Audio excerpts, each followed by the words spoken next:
Mother? Good morning, Ridge. Did you sleep well? Very little. Well, that's exactly what I wanted to spare you, isn't it? But you just wouldn't let it alone. Mother, there were questions that needed to be answered, and we were concerned about you. You were concerned that I was off having an affair. We didn't know. Well, now you do know. And the loneliness, and the pain, and the futility, which is what I wanted to keep from you. All of that's for nothing. I know I can't even begin to fathom what you've been through. No, trust me, you can't. I guess Dr. Powell's the only one that can.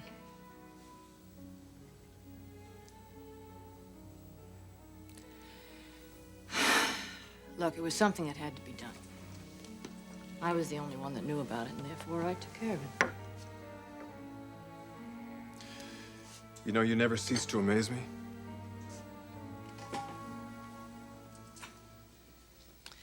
You do understand, don't you? Really? Why I wanted to keep it from you? I was told there was absolutely no hope.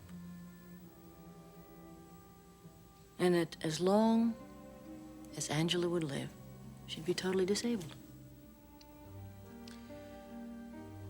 I don't think Dad's gonna agree with you. About you not confiding in him. No, I'm sure he doesn't agree or understand. He's gone. But I suppose that was inevitable anyway. I'm sure it was very lonely last night without him. Ridge, your father and I haven't had a real marriage for a long, long time. But it was lonely. Yes, it's lonely. I feel as though I'm getting it from all sides.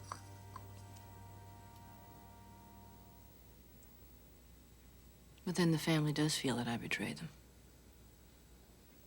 Because I did what I did. Mother, I've never said that. You're the only one that hasn't.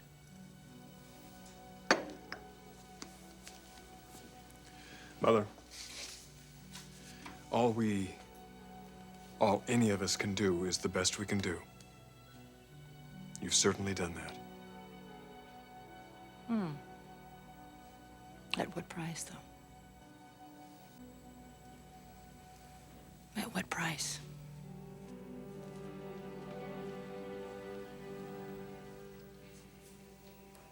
Dr. Powell, my daughter, does Angela have any awareness at all of me? Let me answer you this way, Mr. Forrester. Although she's seen your wife every week over these last years, there's been no sign of recognition, none, when Stephanie's here with Angela, any more than there has been with me, and I've been with her every day of her life.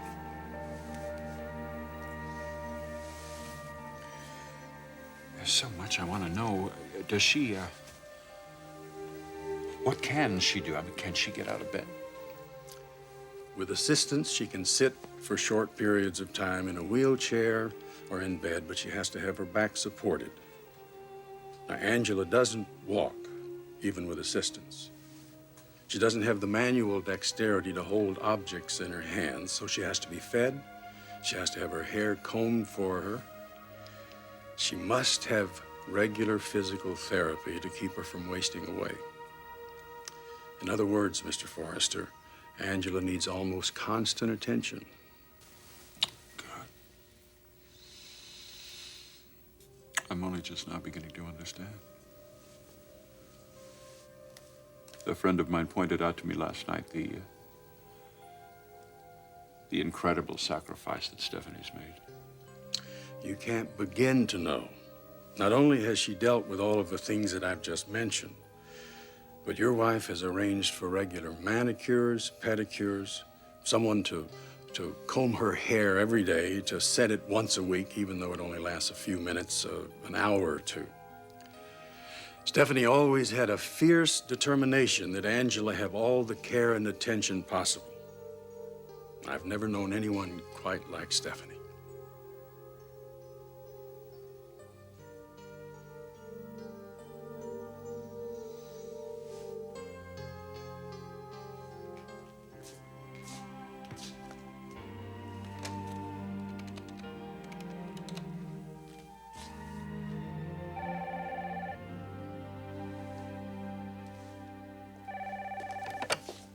Hello? Hi, Chris, it's Thorne. Hi, Thorne. I can't seem to get Angela off my mind. Can you? No, that's the reason I'm calling. Can you come over here? I think you and I and Rich should have a talk. Sure. I'll be right over.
So finally, this entire nightmare is behind me.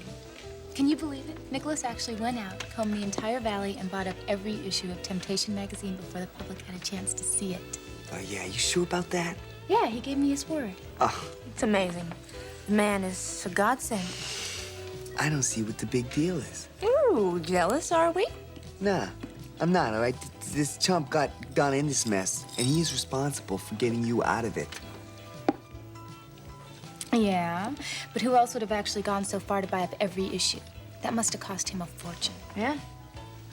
I would have done that. On your salary? That's a joke. Yeah. Look, I wouldn't have got Donna in this mess, okay? Man's a squid. Oh, now we're name calling. Yeah. Oh, brother, you are jealous. No, I'm not. I'm looking out for Donna's best interests, all right? Look, this chump Preston, he gives his word that there's gonna be no more magazines out there. Yeah, well, his word's about as good as the meatloaf that you serve here. Well, you think what you want, Rocco. But this time I'm sure that Nicholas isn't gonna let me down. Yeah. Hey, waitress. Yeah. Listen, I'm gonna take that order, then run to the bathroom. So will you cover for me, Stace? Sure, you bet. Great. All right. Spacehead. Hello? What? Oh, sorry. Look at these guys over here. These guys over here, like staring at Donna. What? These guys over here are staring at. Check it out.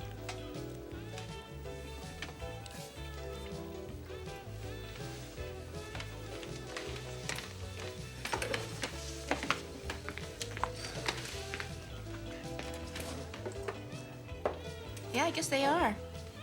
Wonder what they want. I don't know. Oh, man. Oh, no. Are you thinking what I'm thinking? Oh, it couldn't be. The magazine? Well, I guess there's only one way to find out.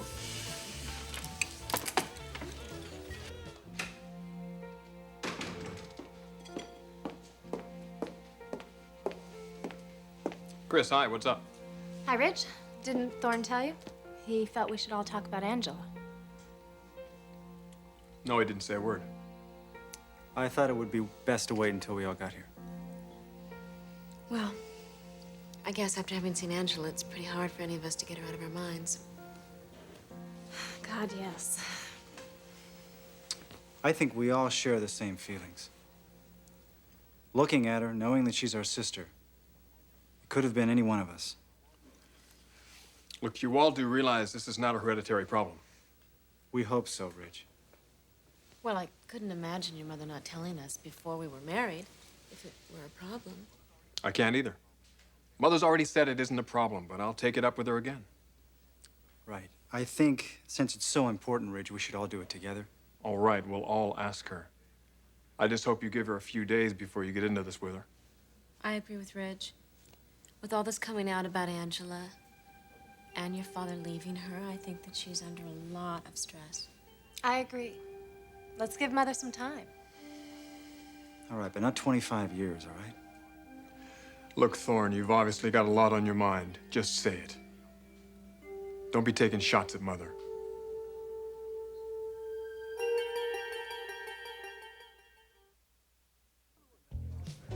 Give me another look, man. I still don't believe it. I'm telling you, it's her. I knew it was her the first time I saw the waitress. Give me another look. I want to be sure, all right? Yo, the problem here? No? No. You got a problem? Yeah. Matter of fact, I do. I don't like slugs looking at the lady. Oh, is that your girl? What's it to you? Well, if it is, we think you're one lucky guy. Well, yeah? How you know that? We know that. This guy's a card, man. Well, don't tell us you haven't seen this. What?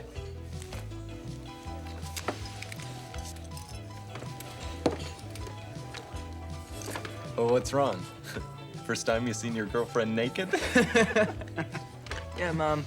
Maybe you can get over here. This little peep show. Yeah. I mean, she doesn't seem like the shy type to me.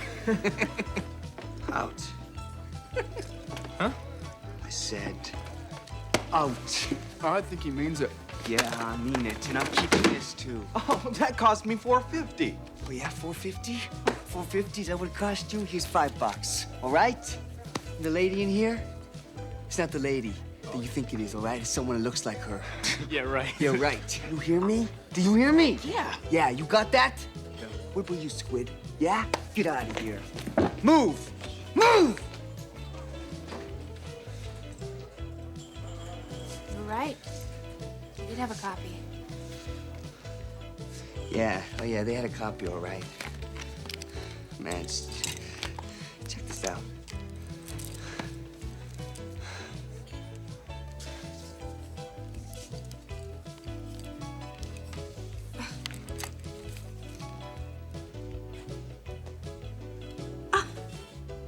Oh my God!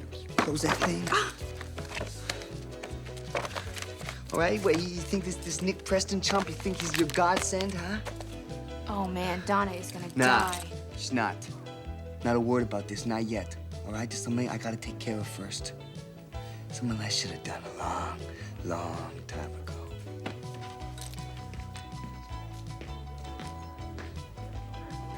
I think the pertinent question we've got to ask ourselves is, what are we going to do with our sister? What do you mean, what are we gonna do? I know what Thorne's talking about. It's been going through my mind, too. You're not talking about moving her here. That's exactly what I'm talking about. Moving her in this house? Honey, we have spare rooms. That was my thought as well. Look, you guys. She's a member of this family. She's a Forrester. Okay, we didn't know about her before, but we do now. She should be allowed to be a part of this family. Thorne, I really appreciate your sentiment. I really do. But I think you're being pretty unrealistic about all this. Well, I don't. Thorne, I think it's more than a question of having spare rooms. I don't think any of us can conceive of the amount of care that Angela needs and all that's involved. Everything is set up exactly how she needs it, where she is now. I think that it's in her best interest to keep her there. Well, I disagree. Well, maybe you should ask yourself whether what you're wanting to do is really for Angela and what's best for her, or whether it's a way of helping you deal with your feelings. Are you through? Caroline is very right. That is the essence of this situation. Thorne, I've been over this myself as well. I didn't sleep very well last night, any more than the rest of you did. My first instinct was also wanting to bring her here with us and smother her with love and all the feelings that we share. But the truth is that wouldn't do her any good. She's much better off where she is with Dr. Powell and the people that help him. What Ridge said seems to make a lot of sense. Look, give it some thought. You want to talk about it some more? We will. Right now, I've got to go. So do I. I'm late for a meeting.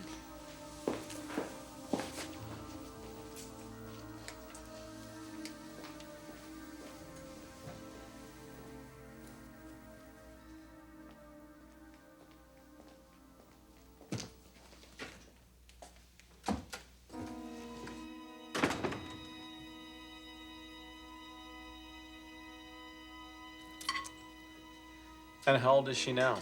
25. And for all those years, Stephanie kept it from the family. Brooke, you will not believe the story that Mom just told me. I not only believe it, Storm, but last night I met Angela.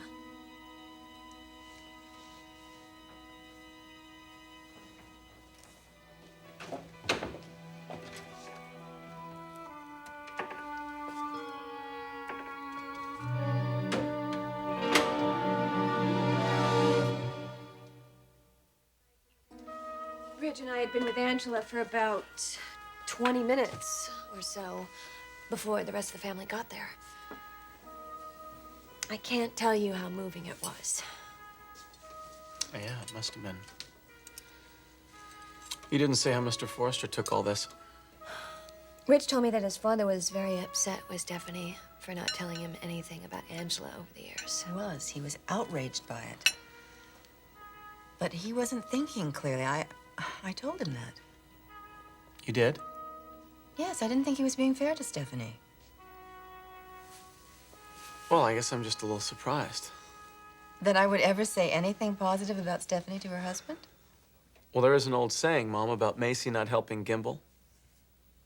I don't deny that thought did occur to me. And then you have to live with that for the rest of your life. That's it exactly, Brooke. I felt that Eric was wrong, and what Stephanie did, raising that child alone the way she did it, it was truly remarkable. And it was. Yes, it was. Anyway, that's what I told him. Well, good for you. You didn't think that before. You're right. That was the lawyer in me.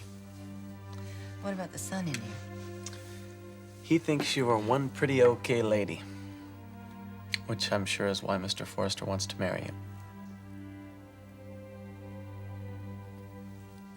Eric? Hi. I don't see any suitcases, so I guess you're not coming home again. No. Well, how shall I treat you? As a guest? You're nervous. Yes, I am. You're tired and, The last 24 hours haven't been exactly wonderful, so I suppose they're starting to take a toll on me. I'm not at all surprised. You left something behind? No, that's not why I'm here. If you want to talk about Angela, I don't think I can take much more of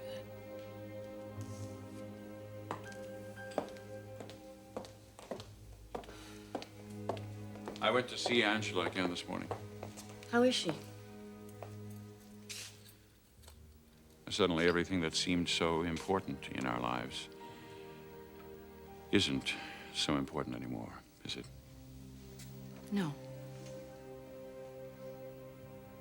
And that's how you've felt for 25 years? Let's not get into this, all right, Eric? That's really not why I'm here, either. I came because I think I owe you an apology. An apology? Yes. I overreacted. Someone helped me realize that. I guess I was just so outraged. Not so much at what you had done, but I think at seeing our firstborn daughter. I think I understand much better her situation and the burden that you've carried all these years, and how much of what you've done has been motivated by your love for me. Thank you. And I thank you for everything you've done for our daughter.